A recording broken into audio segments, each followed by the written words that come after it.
Happy birthday to you Kiran. Hello guys, ಎಲ್ಲರಿಗೂ ನಮಸ್ಕಾರ. ಬೆಳಗ್ಗೆ ಏನದು ಒಂದು ಟ್ಯಾಂಕರ್ ನೀರು ಆರ್ಡರ್ ಹಾಕೋದಿತ್ತು. ಅದು ನೀರೆಲ್ಲ ಹಾಕಿ ಆಮೇಲೆ ಟ್ರಾಕ್ಟರ್ಸ್ ಟಾಪು ಸೈಲೆನ್ಸರ್ ಎಲ್ಲ ಬಿಚ್ಚಾಕಿ ರೋಟ್ರಿ ತೆಗೆದುಕೊಂಡು ನಮಗೆ ರೋಟ್ರಿ ಹೊಡೆದಿತ್ತು. ನನ್ನ ಕಡೆಯಿಂದ ರೋಟ್ರಿ ಹೊಡ್ಕೊಂಬರ್ತಾಯಿದ್ರೆ ಅವ್ರು ಕುಚ್ಚುಗಳ ಹತ್ರ ಎಲ್ಲ ಕಳೆ ಕಿತ್ಕೊಂಬರ್ತಾಯಿದ್ರು.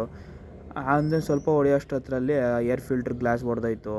ಆಮೇಲೆ ರೋಟ್ರಿ ಬಿಚ್ಚಾಕಿ ಬೆಡ್ ಮೇಕರ್ ಹಾಕ್ಕೊಂಡು ಬೆಡ್ ಹೊಡೆದಿತ್ತು ನಮ್ಮದೇ. ಬೆಡ್ ಹೊಡ್ಕೊಂಡು ಇದೇನಕ್ಕಪ್ಪ ಇಷ್ಟು ಹೊಡಿತಾಯಿದೆ ಅಂದರೆ ಆಗಲ ಗಿಡ ಉಣೋದಕ್ಕೆ. ಇದನ್ನೆಲ್ಲ ಹೊಡ್ಕೊಂಡು ಇಲ್ಲಿ ನಮ್ಮ ಚಾಪುರದ ಹತ್ರನೂ ಹೊಡೆದಿದ್ದೆ, ಆದರೆ ವೀಡಿಯೋ ಮಾಡ್ಕೊಂಡಿರಲಿಲ್ಲ. ಅದಕ್ಕೆ ತಿರುಗಿ ಬಂದು ವೀಡಿಯೋ ಮಾಡ್ಕೊಂಡೆ. ತಿರುಗಿ ಈ ಥರ ರೆಡಿಯಾಗಿ ನಮ್ಮ ಫ್ರೆಂಡ್ ಬರ್ಡೇ ಇತ್ತು. ಬರ್ಡೇ ಸೆಲೆಬ್ರೇಟ್ ಮಾಡೋಕೆ ನಾನು ನಮ್ಮ ಫ್ರೆಂಡ್ ಇಬ್ಬರು ರೆಡಿಯಾಗಿ ಬಂದ್ವಿ. ಹಂಗೆ ಪ್ಯಾರಡೈಸ್ ಹತ್ರಲ್ಲಿ ಒಂದು ತಂದೂರಿ ತಗೊಂಡು ಕಟ್ ಮಾಡೋ ಹತ್ರಕ್ಕೆ ಬಂದ್ವಿ. ಅದು ಒಂದು ಮತ್ತೆ ನೀರೇ ತಂದಿಲ್ಲ, ಹೆಂಗ ತಿನ್ನೋದು?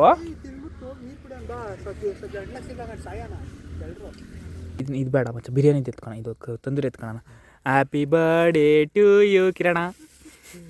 ಮಚ್ಚ ನೀನು ಹ್ಯಾಪಿ ಬರ್ಡೇ ಮಿಥುನ. ಇನ್ನೇನು ಮಚ್ಚ ಸಮಾಚಾರ? ಹ್ಯಾಪಿ ಬರ್ಡೇ ನಂಗೆನಾ ಮತ್ತೆ ಏನು ತಿನ್ಬೇಡ ನೀನು. ಮುಂಚ ತಗೋ, ಮುಂಚ ಹ್ಯಾಪಿ ಬರ್ತಡೇ. ಥ್ಯಾಂಕ್ಸ್ ಮುಂಚ ನಿಂಗೆ ತಿನ್ ಮುಂಚೆ ಡಿಫ್ರೆಂಟ್ ಆಗಿ ಚೆನ್ನಾಯ್ತಾ? ಮುಂಚೆ ನಿಂಗೆ ತಿನ್ಸ್ಬಿಡ್ತೀನಿ. ಸಾಕಲ್ಲ ಜಾಸ್ತಿ ಆಯ್ತಾ?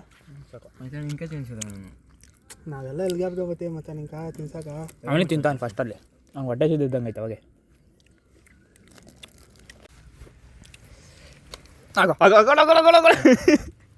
ಇದು ತಗೋ, ಇದು ನೀನು ತಗೋ ಮಚ್ಚ. ಮತ್ತೆ ಇದು ತಗೊಂಬತ್ತ ನೀನು ಚೆನ್ನಾಗಿರ್ಬೇಕು.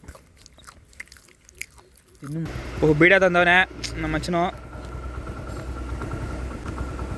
ಚೆನ್ನಾಗಿ ಅದು ಕೊಡು, ನಂಗೆ ಅದೇ ಬೇಕು ಮಚ್ಚ, ನಂಗೆ ಅದೇ ಬೇಕು, ನಂಗೆ ಅದೇ ಬೇಕು. ಬೇಕಾ ಬೇಡ ಮಚ್ಚ